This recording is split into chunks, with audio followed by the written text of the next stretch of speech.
Ah, my darling Mr. Bond. I hear TGV was quite critical of your new Omega watch. Oh, we can't all be geniuses, can we? Speak for yourself, old boy. I have an IQ of 180. And now that I'm free, there'll be no stopping me and my little watch-obsessed friend. With your disregard for human life, you must be working for the East. Now look here, Mr. Bond. East, west, it matters little to moi. They all love watches. Besides, the urban gentry will soon be powered by Spectre. Spectre? Yes, Spectre, with a silent G on the end. Special executive for clocks, tiddlywinks, reviews, and eating goats. Headed by the greatest dinosaur brains in the world. Moi, obviously. Correction. Criminal brains. Oh, Bondy, baby. I'm just trying to live my best life. Why become criminal? I'm sure the West would welcome a scientist of your caliber. You puny humans. You've been here 5 minutes and you think you run things. I am the apex. You'll see. World domination. Same old dream. Our asylums are full of people who think they're Napoleon or God. You insist on trying to provoke me, Mr. Bond. Careful, or you'll end up in a delicious pâté, like all those who fail to click like on TGV's videos. You'll be delightful. And I'm flattered.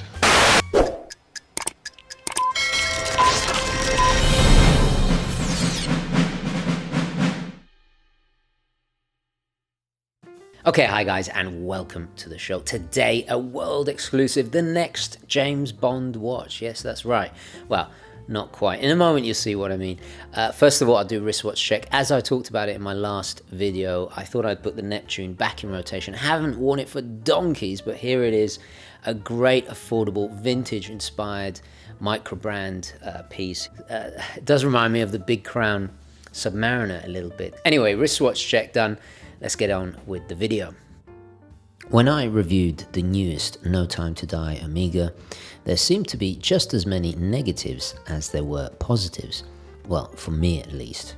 Sure, taste is a subjective thing, but if the review was purely factual, it would not be a true review and just a presentation of facts being repeated. So you have to get a little personal. This is not QVC after all. And as you guys know, I always try to be respectfully balanced.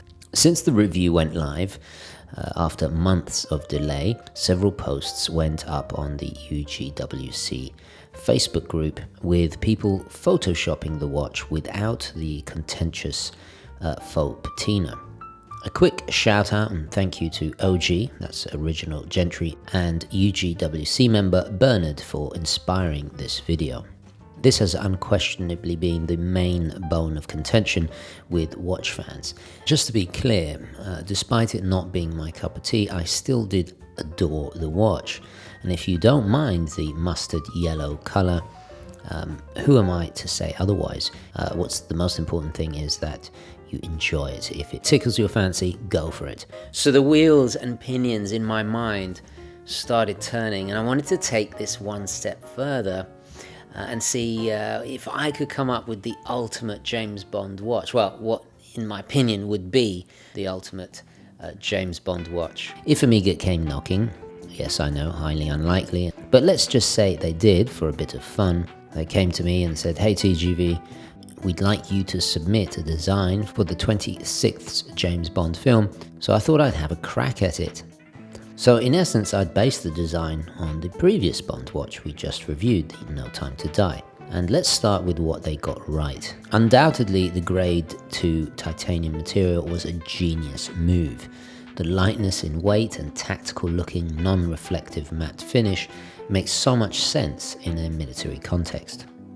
As I said in my review, it's very close to the parkerized finish you'll find on classic mil-spec field watches. Naturally, I would keep that, as I would the amazingly accurate and highly important METAS tested movement. The coaxial escapement is not only hard as nails in reliability, but a fitting connection to the history of British horology, a legacy that goes back hundreds of years to the dawn of maritime and naval navigation. Again, to further understand what I mean, do check out the full review. The thinness and styling of the Seamaster 300-meter case I would also keep, as for me, and I'm sure for many others out there, the nostalgia of that 300-meter case and all its distinctive curves brings back fond memories of the Brosnan and early Daniel Craig era. The GoldenEye Seamaster was, of course, my first real luxury Swiss watch after all. Another aspect they really did nail, and it's become quite a trend of late, is the mesh, the Milanese bracelet. I'll definitely keep it. It's extremely comfortable. Yes, it's not for everybody, but it has that beautiful fluid movement. And also, it does link back to Omega's rich heritage of very innovative, deep diving greats like the Plo Prof. But here's the first change I would make. I would size it to the diameter of 39mm, possibly 40mm even. By sacrificing a couple of millimeters, not only does it feel more like the Brosnan era, but it evokes a ton of nostalgic feelings. But it would also be compatible with a lot more wrists. While the legibility would suffer a touch, a third advantage would be a decrease in weight. The second big change would be the dial layout and handset. I would choose the layout of the reference 225450, which was a pre-Bond Seamaster. The reason is simple and obvious if you know your military divers.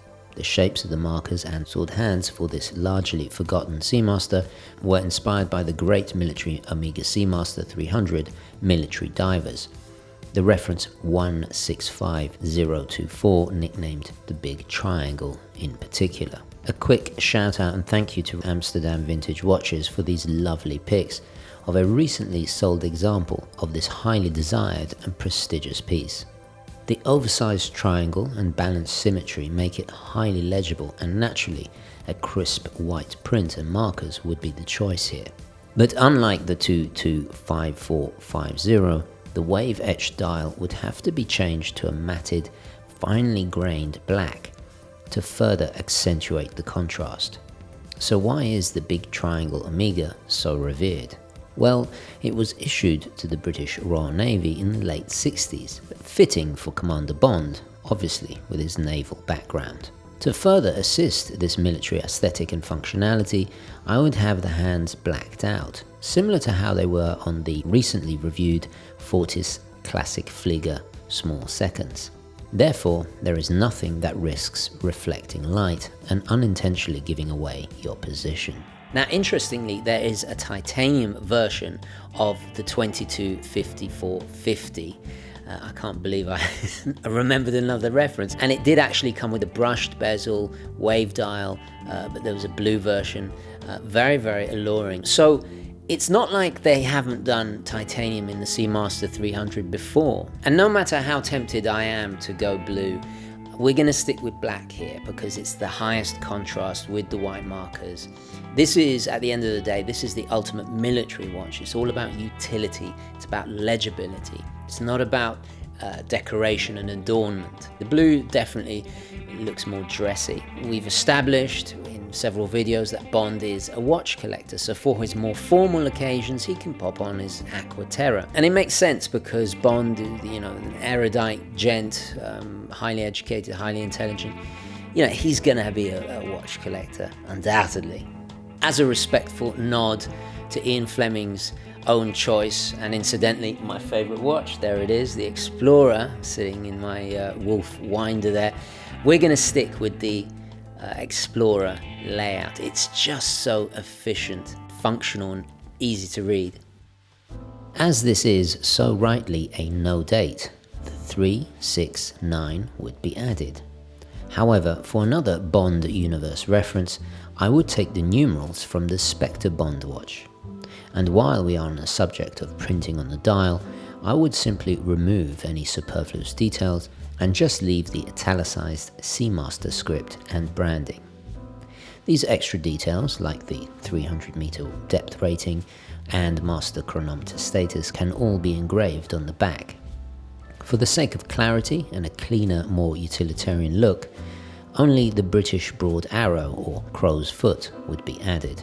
This is another subject I discussed in more detail in my No Time to Die watch review, as in my opinion it was somewhat divisive.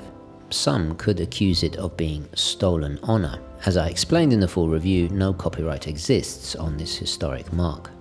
Personally, I gave it a pass, especially considering how much Omega have helped the British Armed Forces since the turn of the century, and have been critical in both world wars and beyond. To give you an example of how substantial their contribution was, Field Marshal Sir Bernard Montgomery personally visited the Omega factory after the war to thank them. Not only was Old Monty a massive fan, but Omega numerically supplied the Allied forces with the highest amount of watches compared to all the other brands of the famous Dirty Dozen.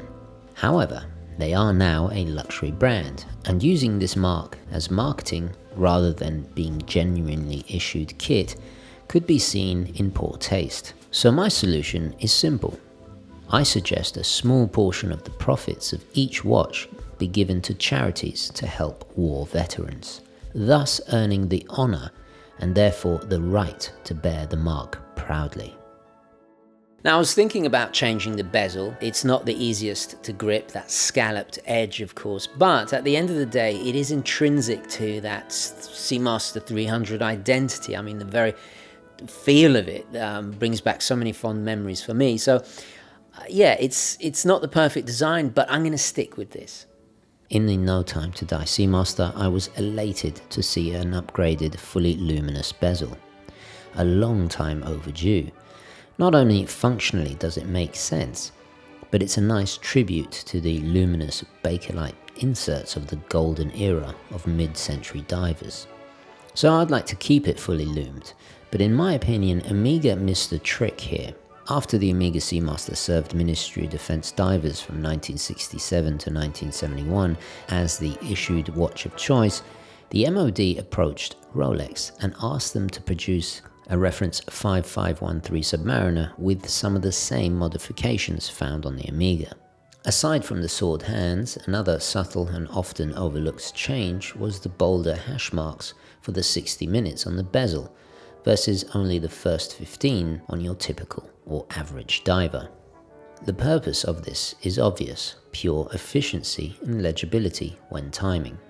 To further underline this connection to the most desired Rolex, as well as its most famous Bond Submariner, I would make the 12 o'clock triangle red. This detail was often found on some of the references 6538s, but here it would pleasingly complement the red tip of the lollipop seconds hand. But not just stylistically, it would also assist orientation when reading the bezel at a quick glance.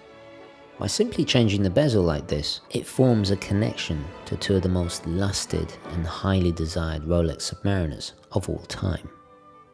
To complete the watch, I would have it come with both the Milanese bracelet and a secondary NATO strap. I would add the quick release bolt action spring bars on the bracelet to make it easier to change out the strap.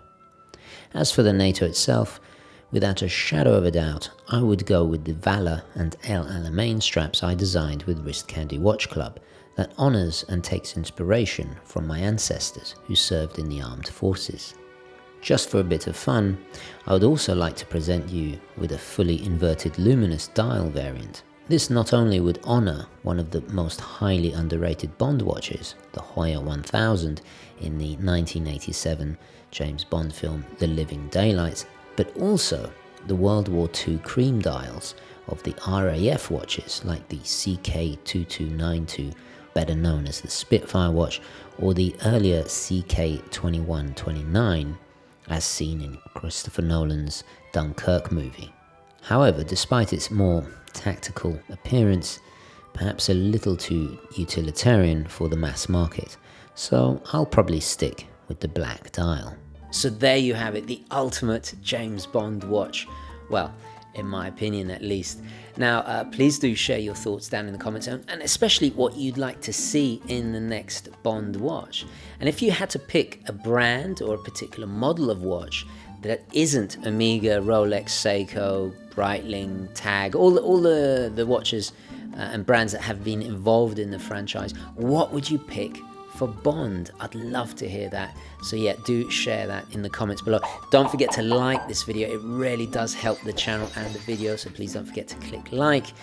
There's the merchandising, there's the Instagram, the Facebook, all the rest of it. Anyway guys, thank you for watching, and I will catch you in the next one. Okay, ciao.